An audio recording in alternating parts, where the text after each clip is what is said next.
What's going on, you guys? It's Tobey's Talk Show. This is episode number 72, and today we will be talking about some NBA news that has broken today. I was not expecting to make a video today, but obviously with the Blake Griffin news and Andre Drummond news, I thought it'd be pretty important to talk about it, as this is pretty much the start of the trade deadline. Obviously, the Rose trade happened, and I was going to talk about that, but I don't know. I just thought there wasn't really enough there. Same thing here with Drummond. Like after the Drummond, I thought, okay, news. But with two big, well, at least used to be big names that both were in Detroit together, I thought that it would be, cool. And just I wanted to give my thoughts on both of the situations. So I will be doing these videos more often, where I just do like 5-7 minute videos just talking about a specific news, right? With the NFL, I used to love to do that, where I just talked about a lot of free agents, NBA, a lot of trades. We'll start doing that now, I promise. Even if it's like a Derrick Rose type trade where it's small, I will talk about it just to get more videos out for you guys. So yeah, let's get right into it.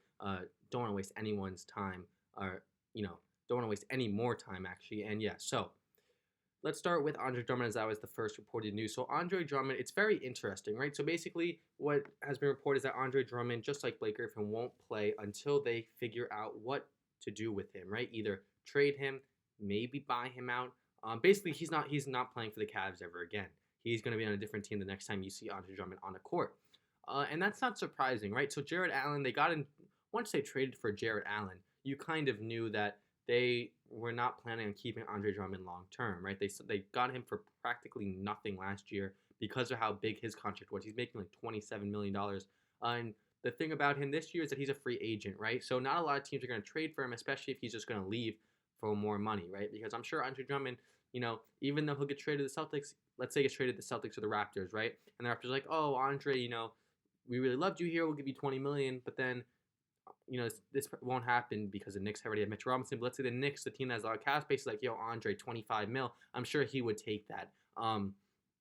And that's what's scary for a lot of teams, that they don't want to trade a lot of their pieces or even a few pieces if they're getting a half a year of Andre Drummond. Because Andre Drummond is a great player. Don't get me wrong. But it's very hard for a lot of teams, in today to trade for Andre Drummond, because a lot of teams, besides really the Knicks, don't have cap space. A lot of them would have to match the salaries. I think that's what a lot of people don't understand. Everyone's like, oh, the Lakers trade for him. The Lakers would have to trade like 3 players just for Andre Drummond just to match the salaries, because you can't be over the cap. It's not allowed. So yeah, that's what's so interesting, is the Raptors would have to trade Norman Powell and maybe like Patrick McCaw and Chris Boucher to match the salaries. I think it would be Norman Powell, Aaron Baines, and Patrick McCaw. And you may be like, oh, that's nothing. Well, their depth would be depleted from that. And even though they really do need center help, Norman Powell's a big part of that team. And do they want to do that? I don't know. Yeah, I mean, it's tough for a lot of teams. I think that's the issue with Drummond. Drummond's a great player. Drummond will give you 20 and 20 a game for most of the games. That's what's here. He's a phenomenal rebounder, and especially like a team like the Raptors, they really need that. However, the issue is no one wants to waste, their future, like I said, on a guy that could leave, and it's hard to match the salary. So that's the issue with Andre Drummond. I would expect the Raptors to probably get him. I know, it's not that big of a hot take, especially after the reports today. It's saying that they were talking about him. But yeah, if I was the Raptors, if I only had to trade Norman Powell, I think Baines and McCaw, and then like another like 15th man, who's making like $2 million, maybe even a second for Drummond, I would do that. The Raptors really need rebounding help, and Aaron Baines is probably here, and Andre Drummond is right here, according to rebounding and just overall skill.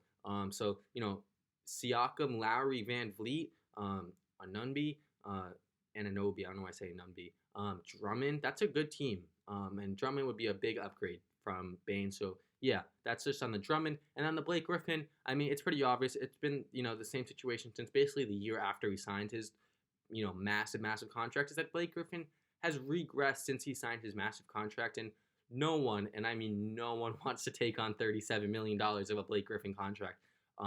So the difference between the difference between the Blake Griffin and Andre Drummond is that Andre Drummond could get traded, because $27 million teams could make up that, right? $37 million, no one's doing that for Blake Griffin. Blake Griffin is, he's fallen off, right? He hasn't dunked in a year and a half. Blake Griffin's a completely different player, and it sucks. It hurts to watch, but it is what it is. And I don't know. I mean, Blake Griffin's just not the same player as he used to be, and that's really all you can say about it. And so yeah, he's not worth 37 million like he used to be. Yes, he used to be worth 37 million dollars. And I don't think anyone expected his fall off to be this quick. Um, he's still an okay player. Like he's not, he should still get minutes on a team.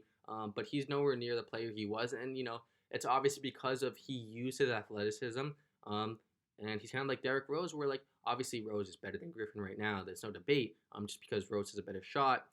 He's I guess also more used to playing without his athleticism that he used to have. But they're both players that rely on their athleticism heavily, and and over time as you get older, and it happens to every single player besides I guess LeBron James, because that guy is just not human.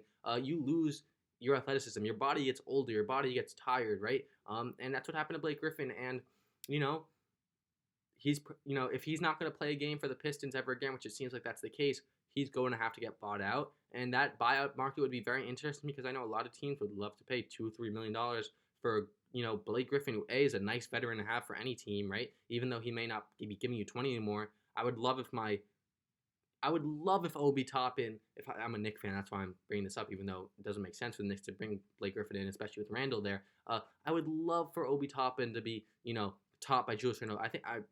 By Blake Griffin. I think that'd be a perfect matchup. So, teams that have a nice, small, young power forward, especially that could jump high, I would look to give him a few mil. Obviously, he probably wants to go to a contender. He's getting older. He wants that ring. But yeah, I think Blake Griffin could be very valuable to your team. And if it's only $2-3 million in the buyout market, I think there will be a lot of teams flocking for that, but I don't expect any teams to trade for Griffin. So yeah, guys, that's my thoughts. I think Drummond will get traded. I think Griffin will be bought out, and I think both of them will be on new teams very, very soon. It's going to be very interesting to see where they are because both players, Drummond is probably 2 times better than Griffin at this point, but I think both players can make a significant impact on a team, especially if they both go to contending teams, and it'd be very interesting to see how it plays out. So yeah, guys, those are my thoughts. I hope you guys enjoyed. Let me know your thoughts down below on both Blake Griffin and Andre Drummond and the rumors and the news about them. And yeah, quick video again, 7.5 minutes. I hope you guys enjoyed, and I'll see you in the next episode number 73, I believe. And it'll probably be another one of these shorter videos whenever more news comes out. All right, thank you guys for watching, and I'll see you in the next video. Bye, guys.